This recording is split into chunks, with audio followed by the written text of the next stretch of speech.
বাড়িতে পুরো বাবা মা অসুস্থ, কি জবাব দেবো আমি তাদের? তারা টেনশন করবে বিধায় আমি এত বড় বিপদে আছি, এত সমস্যা আছি, তাদেরকে বিন্দু পরিমাণও বুঝতে দেয়নি।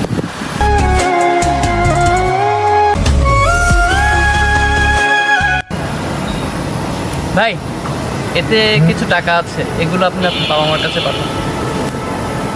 টাকা? আপনি কেন টাকা দিবেন ভাই? না না, আপনি রাখেন আপনার টাকা। ভাই, ছিনতাইকারী হতে পারি ঠিকই, কিন্তু বিবেক মনুষ্যত্ব কোনোটাই হারায়নি। আমার বাবা মা বেঁচে নেই ঠিকই, কিন্তু আপনার বাবা মা বেঁচে আছে।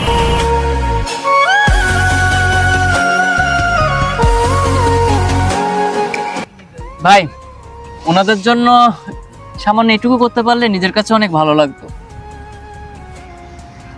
না ঠিক আছে ভাই, তবুও কেমন একটা না। আসলে ভাই চিন্তা করেন না, মানে এটা ধান্দার করা টাকা না, সবসময় তো ধান্দা পানি হয় না, এটা আমার পরিশ্রমের টাকা। না তবুও ভাই, আপনি যে বলছেন এটাই অনেক। আর তাছাড়া আমি জানি না আসলে আপনি কোন কারণে এই পেশায় আসছেন, তারপরেও বলি আপনার ভিতরে সত্যিকারের একটা বিবেক মনুষ্যত্ব আছে, যেটা একজন সাধারণ মানুষের ভিতরেও নাই। আপনি নিঃসন্দেহে অনেক ভালো একটা মানুষ। আমি চাই আপনি ভালো পথে ফিরে আসুন। দেখবেন ছোট্ট ছোট্ট ভালো কাজ করবেন, এই কাজের ভিতরে অনেক তৃপ্তি পাওয়া যায়। আর ভালো পথে থাকলে দুনিয়া ও আখিরাত দুটাই কল্যাণকর হয়।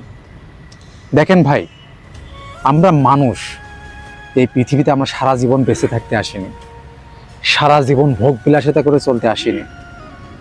কতই বা দরকার বলেন? চলতে গেলে অনেক কিছু দরকার। দুমুঠো ভাত দুমুঠো ডাউল হলেই তো হয়। দুনিয়া চলতে গেলে সাময়িক সময় অনেক পরীক্ষার সম্মুখীন হতে হবে।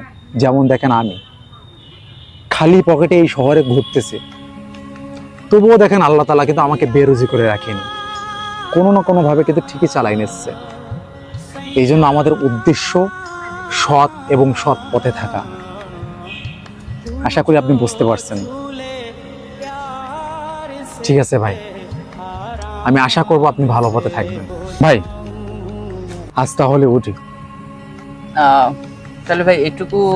ঠিক আছে ভাই, ধন্যবাদ। আমি বললাম তো, আপনি যেটা বলছেন সেটাই অনেক।